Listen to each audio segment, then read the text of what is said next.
Over the last few months, four deaths of young Indian shooters by suicide has brought the issue of athlete mental health in the spotlight. To talk about this today, I have with me Abhinav Bindra, who is not just India's first individual Olympic gold medalist, but he is also somebody for whom athlete mental health has been a big issue that he's been trying to raise over the past few years. So, first of all, thank you so much for doing this, Abhinav. Abhinav, I wanted to understand from you. You are somebody who's spoken about athlete mental health. You multiple times you've tried to raise the issue. Why is this an issue that is really so close to your heart? I think, firstly, I think many athletes suffer and suffer in silence, and I think an athlete's journey is misconceived to a great deal by the larger public at large.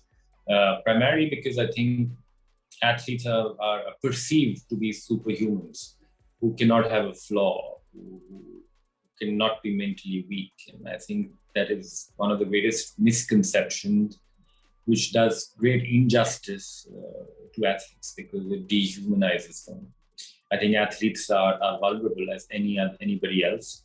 And I think an athlete's journey has significant amount of more red flags than normal people working in other work streams. There's a constant of dealing with failure. There's a constant of dealing with success. There's, of course, tremendous pressure to perform. There's dealing with expectation. There is recovery. I think recovery is a huge issue. Just the physiological load of training and improper recovery can lead to mental health issues. There is dealing with injury is a big thing. Then, of course, there is an impending end of a career transition. So I'm just listing out a few examples, and I'm sure there are many more pain points in an athlete's career.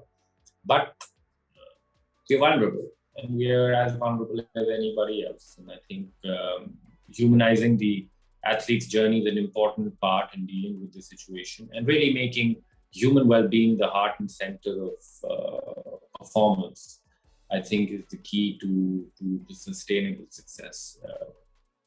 I'm passionate about it because perhaps parts of my own personal journey, I didn't prioritize my well-being to the extent that I should have, and then really put all my eggs in one basket and pushed myself to extreme levels that helped me achieve goals. And certainly helped me win a gold medal at the Olympics, but it certainly was a limiting factor for me in achieving my fullest potential. So that's the reason why I'm personally quite passionate about the subject. I've spent a considerable amount of time and energy in my role within the IOC's Athletes Commission. And frankly, the IOC has done a great amount of work on this subject and really been proactive about the subject. You're hearing about mental health, especially during the pandemic, but the resources that the IOC actually created prior to the pandemic and starting to deal with the issue maybe a couple of years already earlier has been really good. And there are good, significant resources available now for organizations to incorporate into their structures. Abhinav, I wanted to understand, maybe you could, if there are young shooters or young athletes listening to this, maybe it would be helpful for you to also talk about your own experiences of, your own fight with mental health and how you basically overcame it. Maybe it would be helpful for them to hear this from you. Well, I think my stories are well documented, and I think I've spoken a lot of times about it. Of course, my biggest challenge came when I succeeded and the void that I faced after success in Beijing. I won a gold medal, but I certainly lost ambition. And that was something which was tough to deal with. Somebody so driven and ambitious, who had an extremely lofty goal as a 12-year-old or 13-year-old in the 90s to dream and hope to win a gold medal at the Olympics. It was quite ambitious, I have to say. But having led that ambitious life for 15 odd years up until then, with a dream every night that I want to win a gold medal, and waking up every morning with attempting to make that dream a reality, one fine day this was achieved. and the gold medal was in my pocket, and that left a tremendous void in my life. Winning was also draining. It was sometimes it's all about managing one's energies. Winning depletes you to really your mind is part of your batteries, and it takes time to heal. It takes our time to re-energize. But frankly, if any young person is listening and if they feel that they're not feeling well, I think they should seek help. And I think seeking help is definitely not a sign of weakness. It's a sign of actual strength that you want to get better. If you lose motion, you go and take a pill and go to the doctor, right? Similarly, if you have you're struggling mentally over a period of time, then I think you should have the courage and to seek help. There's absolutely no shame in it. There should be absolutely no stigma in it to this person. But I also have to say that, an athlete's journey is, you may face symptoms, right? You may face symptoms of mental health, but that doesn't mean you have a mental health disorder. We're talking about anxiety. If you go to an Olympic village and talk to competitors the night before an Olympic competition, I would say a majority of them will face anxiety, and that's normal. But I think the problem happens when you are facing an issue for a period of time, and it's limiting you from doing normal functions.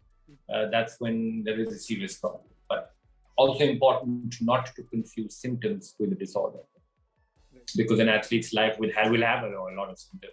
And then again, I bring up the IOC's initiative there. There's a diploma and certification course available, up and running, for medical professionals to take, but also for the larger ecosystem to take. A coach can take a mental health course.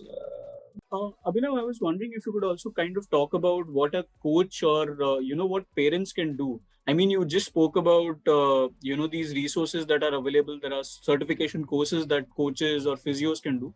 But besides that, what are the things that coaches and parents should be looking out? What are the symptoms maybe? Yeah, so I think it is about educating and sanitizing the ecosystem, the entourage. I consider parents and coaches to be part and parcel of the entourage. So mental health, I think it has this aspect has to be dealt in two different ways. One, there is an aspect of dealing with the situation if a problem occurs. If suddenly an athlete is depressed, what do you deal with? What there should be a clear mechanism set in play within your organization, within your sports organization, to deal with that issue, right? But the larger and the more important aspect is prevention. To really work as organizations to create psychologically safe environments for athletes to participate in sport and compete in sport. And there, the role of parents, the role of the larger ecosystem is critical. They need to be educated on how to deal with an athlete's journey and stuff like that. Coaches too are under a tremendous amount of pressure to perform, pressure to get results. I'll share with you, and my foundation has been actively doing a little bit of work on this. And we recently did a workshop for coaches, for the mental health of coaches. Right. And it was probably the workshop had the most amount of, it had the greatest impact. Because for the first time, somebody actually went to the coaches and said, let's look after your well-being. Nobody talks about that. Right? If a coach is mentally not in the best shape, he or she, you cannot expect him or her to create a psychologically safe environment. He or she is struggling in that stuff. So we took this specifically course workshop for the mental health of coaches. And they were so appreciative of it. And somehow something clicked in their minds and they suddenly had more sensitivity towards this topic. Because they were suddenly able to understand, maybe I've been struggling a little bit. My awards for my athletes could be in the same position. So, Abhinav, I wanted to understand is because of how, individualistic the sport of shooting is, Uh, is that why maybe shooters are slightly more vulnerable than other athletes? For to have these mental health issues. Is that a thing? Well, I think I don't want to single out a sport. I mean, if you look at the world figures, I mean, you can even see swimming struggling to a great degree. It is also an issue.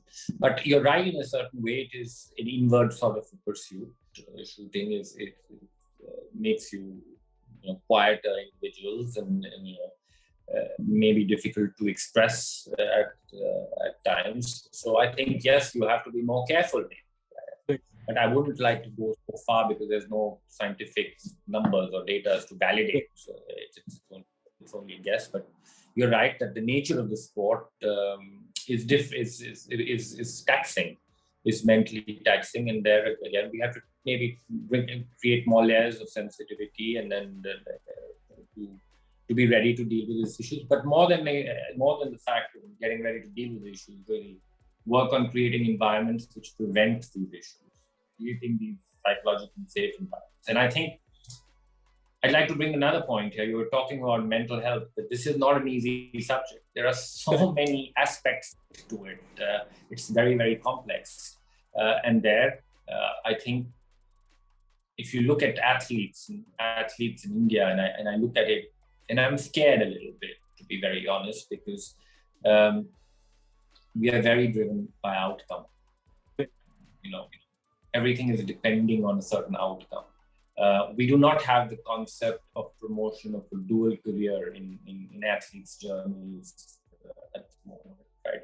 If you look at the West, for example, if you look at the athlete in the US, they have to complete an education, they have to get a job, they have to participate. There is, during an athlete's journey, they're also developing holistically as human beings, right? You're building different pillars in your life. We need to promote that in India. It's not just about dealing with the aftermath of a failed sports career. It's also about performance. When an athlete goes into a competition, to an Olympic Games, where his or her self-worth is only determined by where his or her name will appear on the ranking list of a sporting competition, it's recipe for disaster. Very few will succeed with that process. Just as a wrap up, I wanted to ask you if you had any tips for young shooters, who are probably feeling a little bit anxious when they're caught up in results, things like that. Maybe you had tips or some anecdotes that you can share from your own career, where you had you had anxiety, you had issues, caught up with the result, and what did you do to kind of overcome them? Well, I think, frankly, every athlete needs to take a lesson on Olympic values. Joy is in the effort. It's not just about winning, and that to me is the critical element. It's the joy in the effort. You have to take pride in your journey. You have to lead a life which is chasing self-respect more than anything else. And that self-respect comes from the fact that you give it your best, and that to you as a human being is the most fulfilling part of anything and the most important part of anything. So I think being focused on your entire journey and learning from that journey. A sporting journey teaches you more things than anything else. While we only equate sport maybe to gold medals or to a medal at a sporting competition, what sport does to you as a human being has far greater power. Sport teaches you a thing or two about winning, but it more importantly teaches you how to lose.